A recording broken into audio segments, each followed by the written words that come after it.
Welcome back to Hues of Education by Cresta College. Today we are having conversation with Assistant Professor Sunitha. Welcome. Yeah, thank you, sir. So, you are into this academic since many years now. Yeah. So when you see students, there's one part is that students should get skilled, right? They should upskill themselves. But the biggest problem is maybe they don't have their willness towards upskilling themselves, or maybe a lot of distractions due to social media or outside world.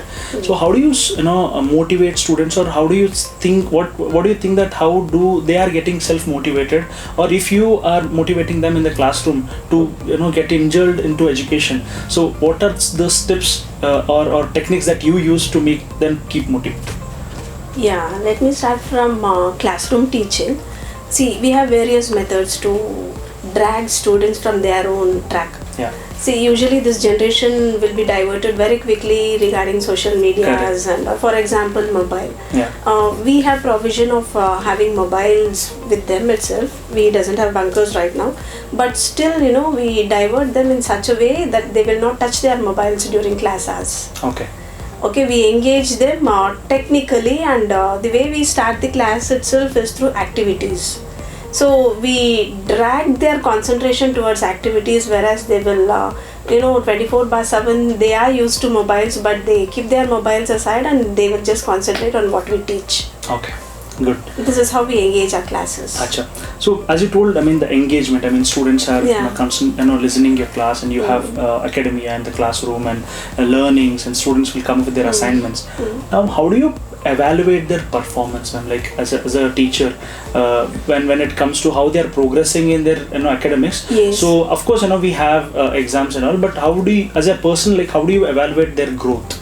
Yeah, very good question. See, actually what happens is during the time of teaching, we consider teaching as a whole. Randomly we teach. Correct. Yeah. But after evaluating and after these internal assessments and all, we get to know where the child is lagging back. Okay. So what we do is a few times we make groups and we teach them particularly where they are lagging back. Then beyond that also, if they want, we give our extra time to teach them, and again in the next assessment we try to cover and recognize the child has been improved there. Great.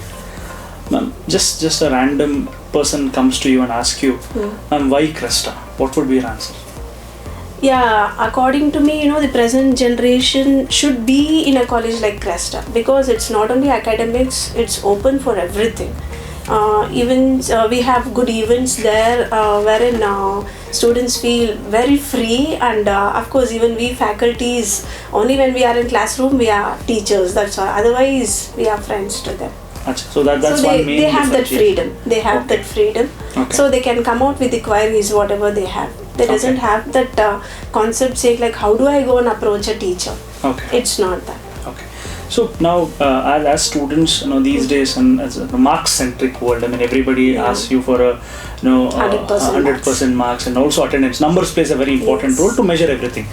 But that itself is not everything again. Yes, exactly. But what do you think? How students should balance both? Having percentage is very, very important, because to differentiate people who are good and who are average, it's very important to have numbers. But at the same time, their skill set also matters for companies, and to work in companies and organizations, or start something into entrepreneurship or something on their own. So how much is important that students should focus on marks, and how to balance between skill and also marks? See, again, that is in our hands itself.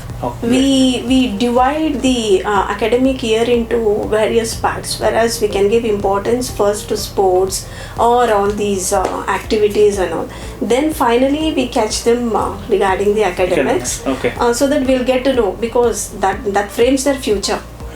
So added to that, we have a timetable where we can focus on particular events, and we evaluate them, we train them. Okay, great, ma'am. So it was nice and thoughtful conversation with ma'am. Thank you very much. Thank you, sir.